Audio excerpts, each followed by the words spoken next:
Hi everyone, it's Dave here from New Zealand Outdoor Blades. I hope you're having a fantastic Easter weekend. I know I am.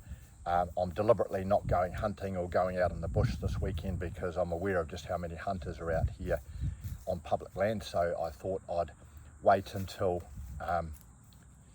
late April, May before I go hunting, and joined with me is my American Pit Bull, Charlie. I would like to do a quick video on the New Zealand Army sleeping system that was introduced to me in 1992 as a young soldier when I joined up, and I'm showing my age now, but the question is it still relevant today, and what do you think of it, and what does Charlie think of it? So the sleeping system, excuse me Charlie, I'm trying to do a video, consists of the Hootchie. This is a very simple nylon tarp.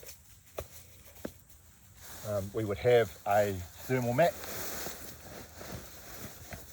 looks something like this, very simple basic thermal mat. We would have a synthetic Domex sleeping bag here, and back in 1992 we were not issued with bivy bags, so we used to go out and purchase our own bivy bags. And I found my original bivy bag that I purchased with my own money back in 1992, and it cost $300. That was a lot of money to a young soldier in 1992. But this is a Macpac New Zealand made reflex bivy bag, and a really, really good, very good bivy bag. And since that point of time, I've never been without a bivy bag in the bush. I absolutely love them. For a pillow, we often used, if we had to carry it, was a heavy woolen swandri. I'll go into that later. Some characteristics with the setup. So the height of the Hootchie would depend on the tactical situation. If you're being super sneaky, you wouldn't have it very high, and we only put them up after dark. We typically had very long drawstrings on the Hootchie because that would just make it easier to tie off against trees. Charlie, please. We used a folding saw, and this folding saw would help us to clear away any vegetation that was in the way.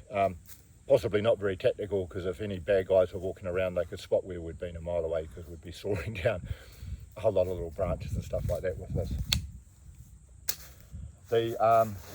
We used to joke that the Hootchie and the thermal mat were the only two good bits of kit that we got issued. That was a standard joke in 1992. The sleeping bag was actually okay. It was very heavy. It's probably about 1 kilogram, but because it's synthetic, although it's not as warm as down, it was a little bit more impervious to the weather, so it would still get damp, and it wouldn't completely clog up. But the bivy bag was an absolute necessity, because especially if you're in open country in the rain, the Hootchie wouldn't keep all of the elements out. And the swandri, we didn't like these too much. They're great on the farm or if you're duck hunting, but they were just too heavy. Later on we got issued nylon smocks, which were better. But believe it or not, elements of the sleeping system I still use today. When I go out in close country hunting in the bush, this is my favourite shelter, which is the Hootchie. I still use this sleeping bag sometimes in the summertime. I still use the thermal mat, and I still use a bivy bag of sorts, a different one to this one here. The swandri, that's for duck shooting and farming. It's too heavy to carry in the bush. But